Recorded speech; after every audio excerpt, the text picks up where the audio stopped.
저는 오늘 디모데전서 1장 12절에서 17절 말씀 중심으로 해서 세상에 오신 나의 하나님이란 제목으로 하나님 말씀을 증거하겠습니다.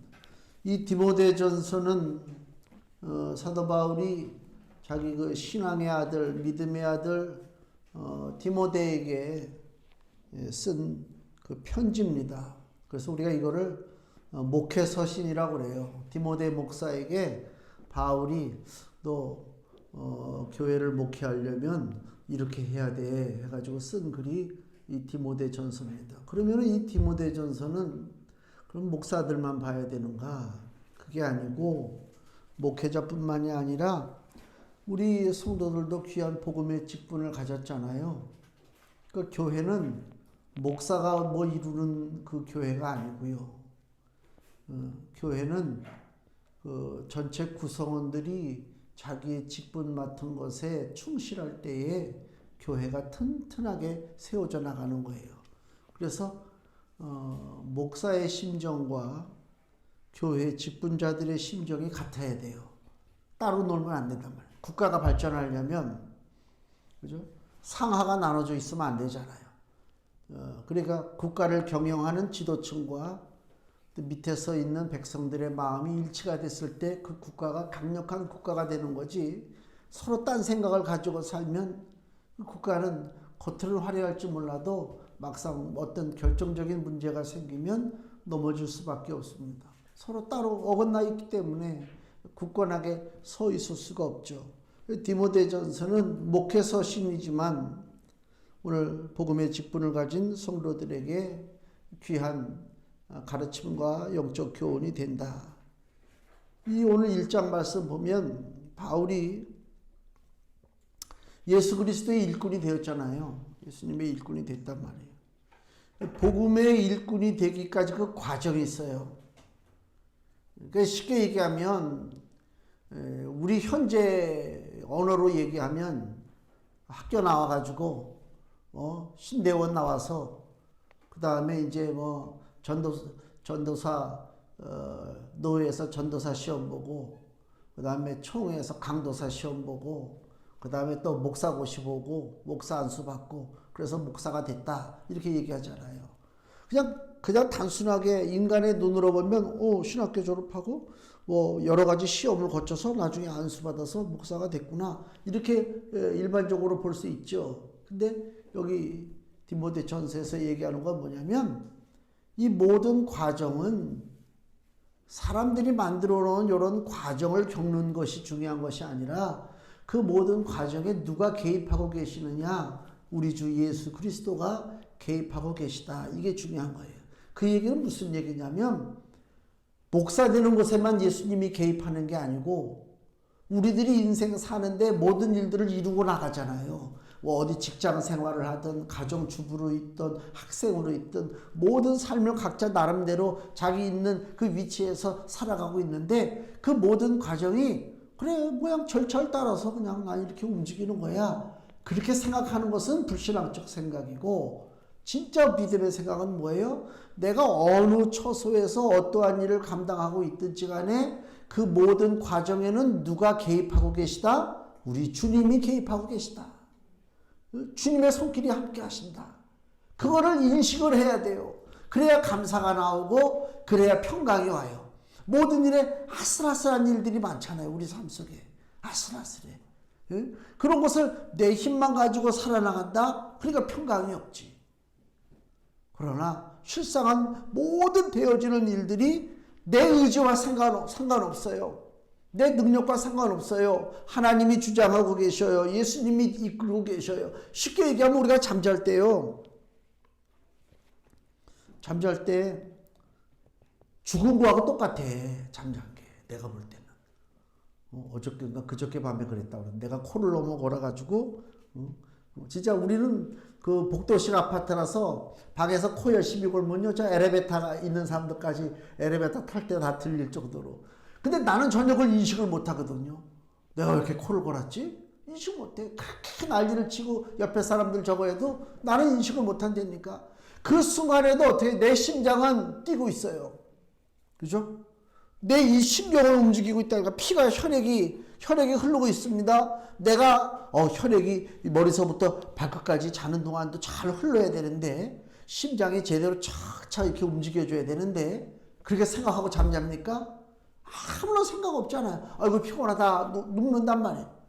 그때 누가 내 몸을 다스리고 계신다고요? 주님이 다스리시는 거예요. 심장을 뛰게 하고 혈액을 펌프질하고 신경 조직을 만들어주시고 상했던 몸을 치료해 주시고 이 속에 몸에 염증이 있으면 나는 알지도 못했던 염증이지만 우리 주님이 다 오셔서 만져주시고 치료해 주시고 회복시켜 주시고 그래서 아침에는 또 새 힘을 얻고 나간단 말이에요. 우리 힘으로 사는 게 아니라 다 주님의 도우심으로 살아가고 있다. 그러니까 우리의 삶의 모든 과정은 누가 개입하신다? 예수님 개입하신다. 그래서 감사한 거예요. 예수님이 개입하지 않으면요, 우리가 살아남을 수가 없어요. 세상이 얼마나 무섭습니까? 살아남을 수가 없다니까. 그 험한 세상에서 주님의 은혜 가운데 예수님이 우리와 함께 하신 결과다. 그 얘기는 사도 바울이 예수님의 사람이 되어가지고 그 복음의 나팔을 불잖아요. 그 모든 과정이 예수님이 개입하신 거란 말이에요. 동일하게 우리가 이 땅에 살면서 우리가 사는 모든 삶의 형태에 예수님이 개입하셔서 동일하게 주님의 은혜 가운데 움직여지고 있다. 그래서 오늘 본문은 뭐냐면 예수님께서 과연 어떻게 바울에게 움직여지셨는가? 예수님이 어떻게 바울에게 오셔서 바울을 예수의 사람이 되게 만들어 주셨는가 그 얘기요. 더 쉽게 얘기하면 우리에게 예수님이 어떠한 모습으로 찾아와 주시는가. 내가 그리는 예수님이 있단 말이에요. 그죠? 내가 그리는 예수님이 있어요. 그 예수님은 어떤 분인가. 그걸 우리가 알아야 될 거 아닙니까? 이제 학기가 바뀌잖아요. 반이 바뀌고 교실에 가면 제일 궁금한 게 뭐예요? 교실에 서로 모르는 친구들끼리 다 앉아 있잖아요. 그냥 긴장감이 싹 돌아 이상하게. 평상시에 그렇게 까불고 떠들던 애들이 이제 반이 바뀌고 학년이 바뀌고 바뀌었잖아요. 다 왜 긴장을 해 애들이? 우리 1년 동안 나를 지도할 선생님, 담임 선생님은 어떤 사람일까? 여기에 대한 이 일종의 두려움도 오고, 그래. 여기 선생님이 딱 앉아있네. 조용히 앉아있어요, 애들이. 근데 문을 따라락 열고 선생님이 딱 들어오는데, 선생님이 젠틀하고, 온유하고, 부드럽고, 멋지고, 그런 선생님이 딱 들어오면, 살았구나, 올 1년은. 나 이거예요. 근데 문을 따라락 열고 딱 들어오는데, 손에는 그 몽둥이 같은 게 하나 들려져 있고 인상은 험악하고 뭐가 기분 나쁜 일이 있었는지 눈에는 힘이 잔뜩 가 있고 그냥 이런 선생님이 쓱 들어오면 올 1년을 어떻게 보낼 것인가. 그런 게 있단 말이에요. 1년 동안 나를 담임할 선생님, 그 선생님을 맞이하는 그 긴장감이 있단 말이에요.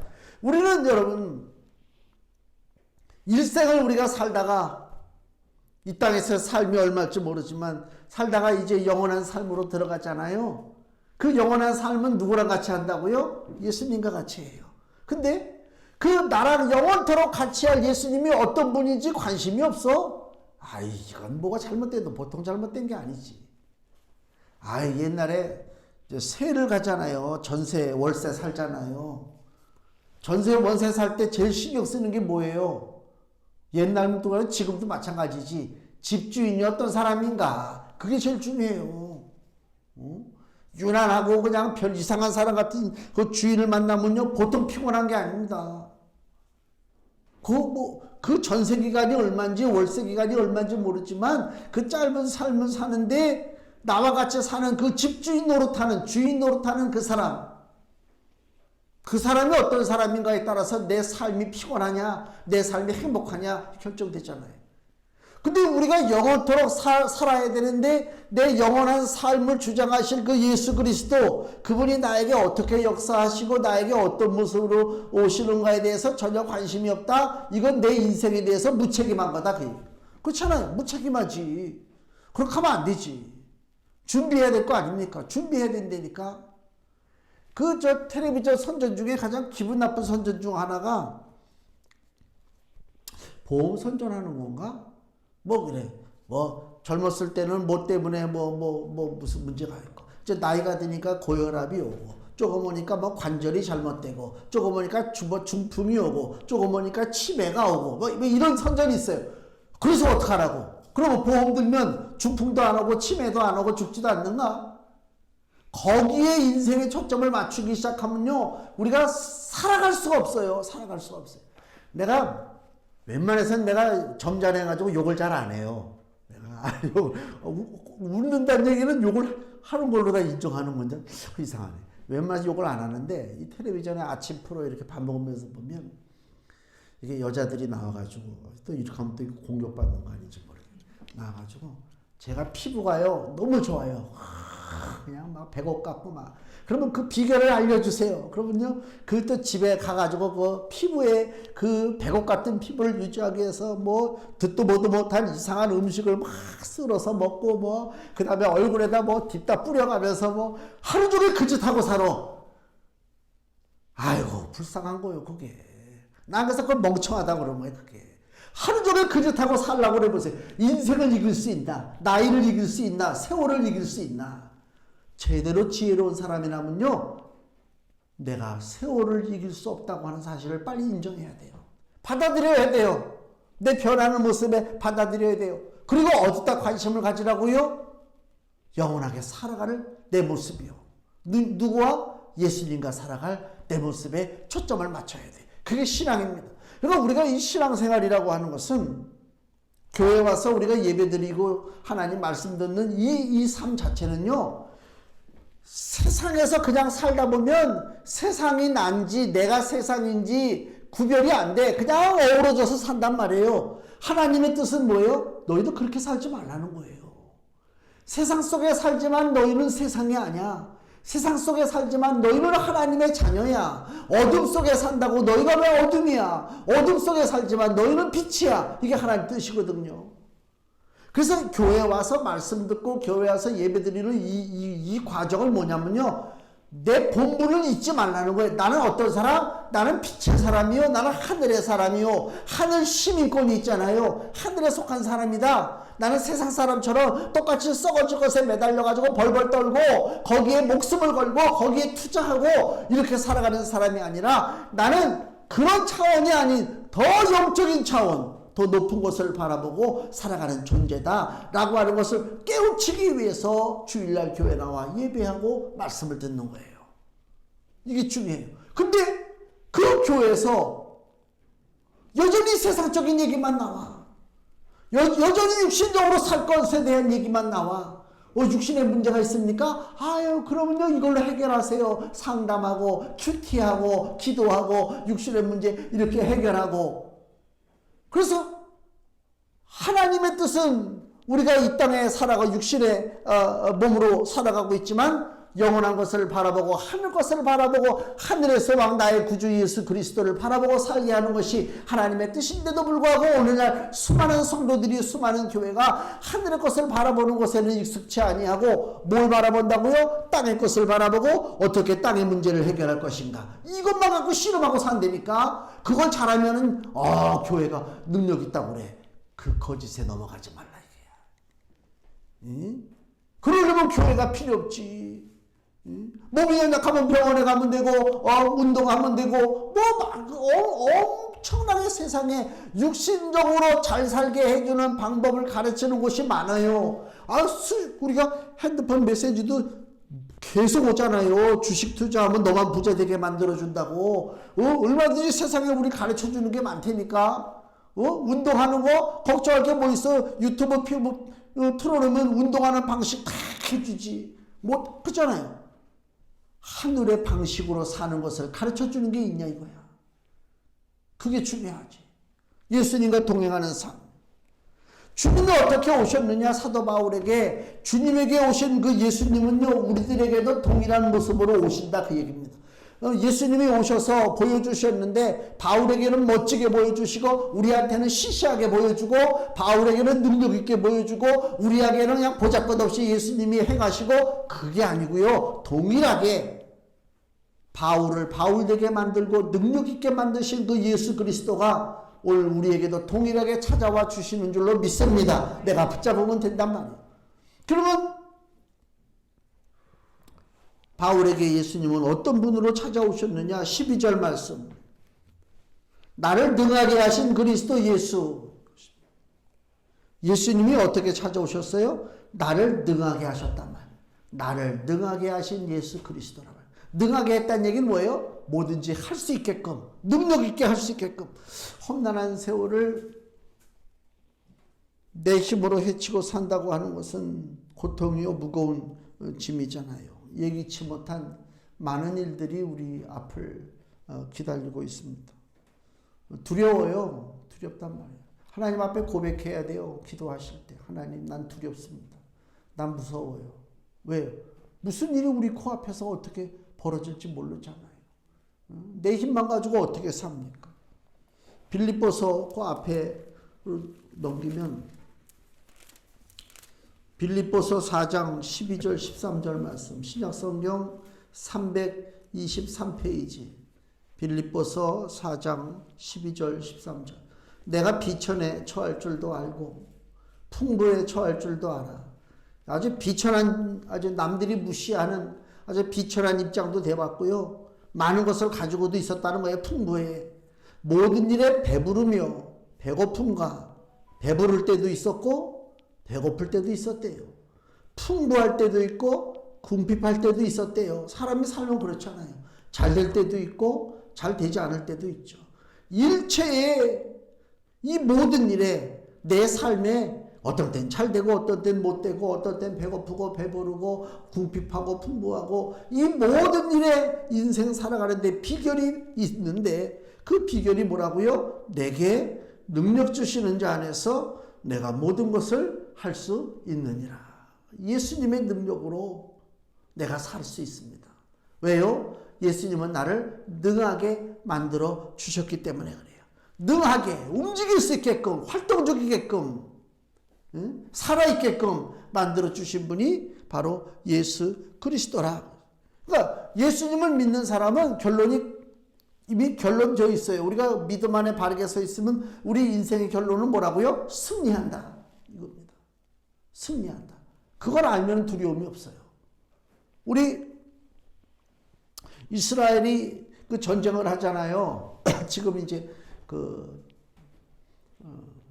팔레스타인에서 전쟁을 하는데 저는 전쟁의 승리냐 뭐냐 이거는 쓸데없는 얘기라고 생각해요. 이미 그 전쟁은 저거 된 거예요.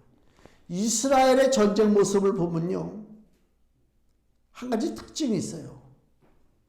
쉽게 얘기하면 이스라엘의 전략, 능력, 무슨 전투 수행 어떤 그 능력 같은 거, 그거하고 전쟁의 승패는 전혀 상관없다. 우리가 그 이스라엘 백성들이 애굽에서 살다가 광야로 나왔잖아요. 출애굽했잖아요. 그때 제일 먼저 일어난 전쟁이 아말렉 전쟁입니다. 아말렉이 이스라엘 무리들이 행진할 때 제일 뒤에 뒤처지는 그 연약한 사람들, 어린아이들, 여자들, 노인네들, 병든 사람들, 이 사람들을 아말렉이 뒤에서 급습했어요. 마치 팔레스타인 이번에 그 하마스 게릴라들이 와가지고 막 여자들 막 이렇게 아이들 막 납치한 거하고 똑같아요. 하는 게 형태가. 이스라엘이 분노했어요. 이제 해방의 기쁨을 맞이해서 광야 행진하는데 아말렉이 뒤에 와가지고 연약한 자들을 잡아 죽이고 끌어갔단 말이에요. 그래서 아말렉과의 전쟁이 벌어졌어요. 우리가 잘 알죠? 전쟁을 어떻게 이겼어요? 여호수아가 칼 뽑아 들고 싸워서 이겼습니까? 성경은 그렇게 얘기하지 않죠. 어떨 때 이스라엘이 이겼습니까? 모세가 아론과 훌을 옆에 데리고 가서 산꼭대기에 올라가서 하늘을 향하여 손을 높이 들었을 때에 이스라엘 군대가 이겼습니다. 그리고 손이 피곤해서 잠시 내리면 이스라엘 군대가 패해. 여호수아가 아무리 용맹해도 소용없어. 그럼 다시 처음엔 몰랐겠지. 왜 저들 지나? 몇 번 하다 보니까 내가 손을 내리면 지는구나. 그래서 양쪽에서 손을 붙잡고 있게 해가지고 손을 올린 거 아닙니까? 전쟁에서 이겼잖아요. 그건 무슨 얘기예요? 전쟁의 승패는 누구에게 있다? 하나님에게 달려있다. 하나님이 이기게 해주셔야 이기는 싸움이에요. 하나님이 이기도록 허락지 아니하시면 아무리 발버둥 쳐도 그 싸움은 질 수밖에 없다 그 얘기입니다. 또 이스라엘 백성들이 가나안 땅 들어가서 여리고성 마주칠 때에 여리고성을 어떻게 무너뜨렸어요? 싸워서 무너뜨린 건 아닙니다. 하나님께서 하루에 한 바퀴씩 돌고 일곱째 날에 7바퀴 돌라고 그랬잖아요. 그 말씀에 순종했을 때 여리고가 무너졌어요. 하나님이 승리를 주신 거예요. 이기도록 만들어 주신 거예요. 그런데 그들보다 더 조그만 아이성에서 싸울 때는 이스라엘 백성들이 졌어요. 왜? 자기 힘만 믿고 하나님 앞에 의지하지 않고 칼 뽑아 들고 달려들다가 죽었단 말이에요. 이거 전쟁의 승패는 하나님이 이기게 해 주시느냐, 하나님이 허락해 주시느냐, 여기 달려있다 그 얘기입니다. 하나님이 능력을 주시느냐 그 얘기요. 삼손도 보세요. 삼손은 힘센 사람의 상징이잖아요.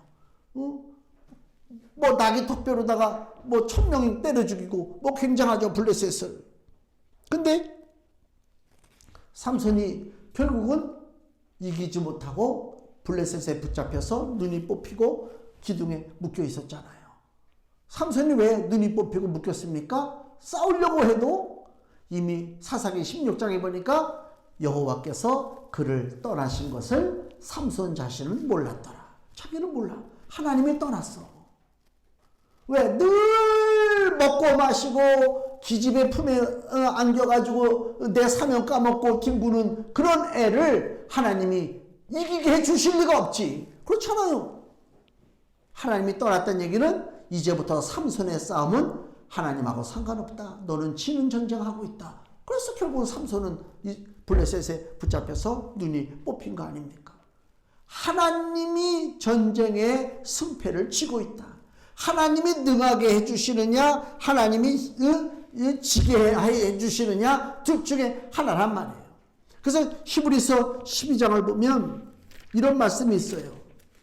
히브리서 12장 1절에 이러므로 우리에게 구름같이 둘러싼 허다한 증인들이 있으니 모든 무거운 것과 얽매이기 쉬운 죄를 벗어버리고 인내로서 우리 앞에 당한 경주를 경주하며 믿음의 주요 또 온전케 하시는 이 예수를 바라보자. 아멘. 여기 보면요, 어떤 사람이 전쟁에 이기느냐, 하나님이 왜 동일한 하나님의 자녀들한테 누구는 전쟁에서 이기게 해주시고 누구는 전쟁에서 지게 하느냐? 간단합니다. 무거운 것과 얽매이기 쉬운 죄에 딱 묶여버린 자는 하나님이 전쟁에서 이기도록 하지 않습니다.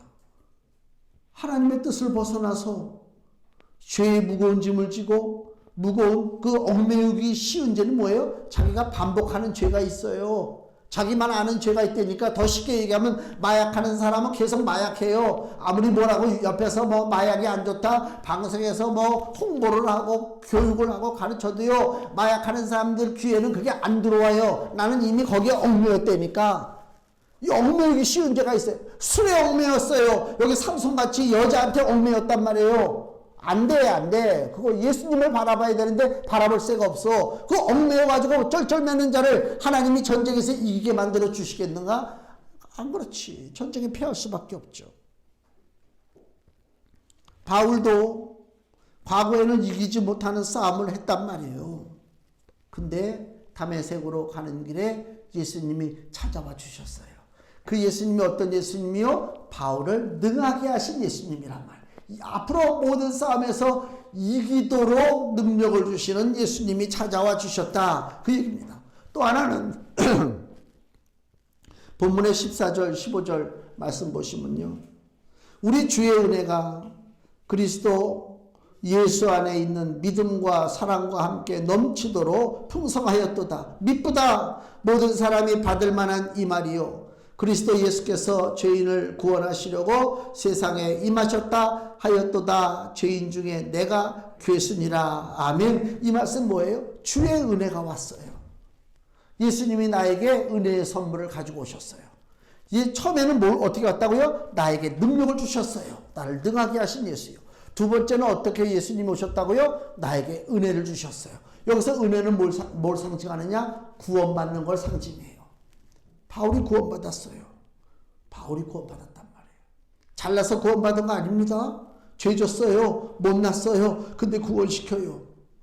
다시 15절 말씀, 미쁘다 진실되도다 그 뜻이요. 미쁘다 모든 사람이 받을 만한 이 말이요. 어떤 말을 우리가 받을 만합니까? 믿을만하냐? 그리스도 예수께서 죄인을 구원하시려고 세상에 임하셨다 하였도다. 이 얘기 뭐예요? 복음의 말씀입니다. 예수님이 죄인을 구원하시려고 이 땅에 오셨습니다. 미쁘다 이 말입니다. 즉 거짓이 없으신 하나님의 말씀이다 그 얘기예요. 사람 말은 믿을 수 없어요. 보니까 뭐 어디 서울대 교수인지 무슨 교수도 검찰에서 전화가 몇 번 왔다고 그래가지고 무서워서 당신의 계좌가 범죄에 쓰였습니다. 뭐 이런 전화가 왔대. 우리 그런 전화 받으면 웃기고 에이구 야 그랬네. 그리고 딱 끊어버리면 되는데 그 똑똑한 교수가 대학 교수가 거기에 놀래가지고 어떻게 해야 됩니까? 2억을 다시 송금하라고요? 그래서 돈을 뜯겼대요. 이런 일들이 벌어져요 우리 주변에. 너무너무 세상은요 거짓이 넘쳐나는 세상입니다. 우리가 아무리 진실을 얘기해도요 거짓이 많으니까 내 진실도 진실 같지가 않은 세상에 우리가 살잖아요. 너희는 거짓의 아비 마귀에게서 태어났다. 예수님이 그럴 정도예요. 세상은 다 거짓이요. 거짓 왕국이요. 믿을 수 있게 하나도 없어요. 남아이런 중천금이라고 그러잖아요. 남자의 말은 큰 무게가 있고 귀한 가치가 있다. 언제적 얘기인데 내가 한 얘기 뒤돌아서면 언제? 그게 진심인 줄 알았어? 그런 세상 아닙니까 지금이. 나 무슨 남아이런 중천금이야. 무슨 약속을 믿어요. 믿을 거 아무것도 없어요 세상 얘기는. 근데 뭘 믿으라고요? 미쁘다 모든 사람이 받을 만한 이 말이요. 왜 이 말이 미쁩니까? 왜 진실됩니까? 복음의 말씀이요. 하나님 주신 말씀이요. 예수께서 죄인을 구원하시려고 세상에 임하셨다. 그랬습니다. 그러니까 바울이 뭐라고 그래요? 여기 15절 끝에 죄인 중에 내가 괴순이라. 내가 치프야. 내가 영어 성경에는 I am chief 그렇게 나왔어요. 내가 우두머리야 죄인 중에. 그 얘기는 뭐예요? 죄인을 구원하시려고 예수님이 오셨다고요? 내가 바로 죄인이에요. 그 얘기 뭐예요? 나를 구원해 주세요 그 얘기입니다. 자, 배고픈 사람들 구원하려고 차에다가 빵을 가득 싣고 왔어요. 그때 빵을 받는 방법이 뭐라고요? 간절하게 내가 제일 배가 고파요. 그래야 될 거 아닙니까? 빵을 주려고 하는데 난 괜찮은 것 같은데 됐어요 그럼. 그러잖아. 예? 빵을 주려고 누굴 줄까 할 때 내가 제일 배가 고픕니다. 내가 굶어 죽게 생겼습니다. 빵이 오잖아요. 똑같아. 죄인을 구원하시려고 예수께서 오셨습니다. 예수님은 죄인을 찾는 거예요. 지금 내가 의인을 구하러 온 것이 아니라 죄인을 구하러 왔다고 그랬잖아요. 그때 바울이 뭐라고요? 내가 죄인인데 그냥 보통 죄인도 아니고 죄인 중에서 으뜸 죄인입니다. 그 얘기요. 나에게 은혜를 주세요. 그 얘기입니다. 그렇게 사모하는 마음이 있어야 돼요. 안타까운 마음이 있어야 돼요. 예수님을 영접해야 돼요. 기쁨으로 주시려면 주고 말려면 말고. 그러면 안 된단 말이에요. 간절한 마음으로. 우리가 우리에게 오시는 예수님 바라볼 때 우리도 고백을 해야 된단 말이에요. 주여, 지금 이 자리에 가장 은혜를 받아야 할 존재가 누굽니까? 바로 저 사람이네, 저 집사님이네. 그게 아니에요. 나란 말이에요. 예수님이 모인 곳에서 말씀을 전할 때 중풍병자가 들어올 방법이 없어요. 예수님만 나면 사는데 들어올 방법이 없으니까 어떻게 해요? 천장 지붕 뚫고 내려왔잖아요. 그게 뭐예요? 예수님, 이 많은 사람이 모였어도 은혜 받은 사람 누구라고요? 납니다. 나 좀 봐주세요. 그리고 지붕 뚫고 내려오는 거 아닙니까? 나에게 오신 예수님, 은혜 선물 주신 예수님이요. 그 예수님이 16절 내가 긍휼을 입은 까닭은 예수 그리스도께서 내게 먼저 1절 오래 참으심을 보이사 후에 주를 믿어 영생 얻는 자들에게 본이 되게 하려 하심이니라. 예수님이 오래 참으셨어요. 예수님이 오래 참으셨다는 얘기는 바울이 스데반 집사님 돌로 쳐 죽일 때도 함께 했고, 교회를 핍박하고 성도를 때리고 모욕하고 잡아서 재판하고 감옥에 놓고 바울이 그랬단 말이에요. 근데도 예수님이 어떻게 했다고요? 참으셨어요. 그리스도께서 1절 오래 참으셨어요. 왜 참으셨느냐? 우리에게 보여주시는 거예요. 우리에게도 참는 거예요. 우리가 뭘 온전하게 신앙생활 잘하고 뭘 의로워서 예수님이 우리를 용납해 줍니까? 참으셔서 주님이 참는 거예요. 그럼 우리는 어떻게 해야 돼요? 주님 앞에 늘 부족함을 아뢰고 감사함을 주 앞에 올려야 된다. 금주 말씀 보세요. 마태복음 12장 20절 같이 읽습니다. 상한 갈대를 꺾지 아니하며 꺼져가는 심지를 끄지 아니하기를 심판하여 이길 때까지 하리니. 아멘. 고통하는 인생, 소망이 없는 인생입니다. 상한 갈대, 꺼져가는 심지, 버려진 존재입니다. 근데도 이러한 버려진 존재조차도 예수님이 외면하지 아니하시고 그들을 구원해 주신다, 그 얘기입니다. 오래 참으시는 거예요. 오래 참으시고 구원해 주신 그분이 바로 누구냐? 이제 결론을 내립니다. 바울에게 찾아오신 예수님, 바울을 능하게 하신 예수님, 바울에게 은혜를 주신 예수님, 바울을 오래 참으신 예수님, 그 예수님이요, 그 예수님은 동일하게 우리에게 오시는데 그 예수님이 누구냐? 17절 만세의 왕, 곧 썩지 아니하고 보이지 아니하고 홀로 하나이신 하나님께 존귀와 영광이 세세토록 있어지이다. 아멘. 이게 무슨 얘기요? 쭉 예수님 얘기하다가 갑자기 17절에 예수님 얘기가 뚝 끊어지고 하나님이 나와. 하나님인데 어떤 하나님? 만세왕이요. 만세왕이라는 게 뭐예요? 영원토록 죽지 않는 거예요. 영원하신 왕. 옛날에 만세 만세 그랬잖아요. 왕 앞에서 뭐 영원하라 만세 만세 외쳤어도 환갑 넘기고 살기가 힘들었다 예전에. 예? 예? 진짜 만세 왕이 누구냐? 우리 하나님, 영원하신 하나님이요. 그 다음에 그 하나님은 썩지 않아요. 하나님은요 썩지 않는 하나님의 영광. 누가 하나님의 영광을 차지할 수가 없습니다. 그 하나님은요 보이지 않습니다. 온 천하에 하나님이 계시단 말이에요. 그 하나님, 그 하나님께서 홀로 하나이신 하나님께 존귀와 영광을 올립니다. 그 얘기가 무슨 얘기요? 나에게 능하게 하시고 은혜 주시고 나를 오래 참으신 그 예수가 곧 세상에 오신 나의 하나님이라, 그 얘기입니다. 예수가 하나님이시라고 하는 사실을 우리가 깨달아야 돼요. 우리나라 사람들은 모르겠어요. 그 하나님에 대한 개념이 약간 미신적인 개념도 있고 좀 가벼운 개념, 신에 대한 가벼운 개념이 있는데, 이스라엘 사람, 성경을 기록할 때 이스라엘 사람들의 시각에 하나님은요 도저히 가까이 할 수 없는 하나님이에요. 그렇잖아요. 뭐 그 창조주 하나님과 나하고 어떻게 연결이 돼? 말도 안 되는 소리지. 저 미국의 대통령이 길 가다가 나를 봤는데 내 이름을 불러주겠습니까? 나를 알겠어요? 전혀 모르죠. 하나님은 그거보다 더 정확한 관계죠. 근데 그 나랑 너무너무 거리가 떨어져 있는 하나님, 그 하나님인데 그 하나님이 어떻게 오셨다고요? 몸을 입고 오셨어요. 그분이 예수 그리스도십니다. 그분은 나를 아셔요. 내 이름을 불러주시고 나에게 은총을 주셔요. 이게 놀라운 은혜입니다. 그걸 깨닫지 못하면요 기도 못합니다.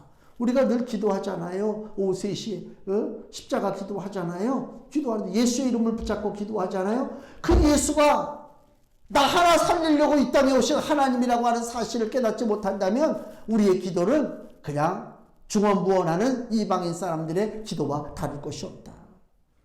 감사한 거예요.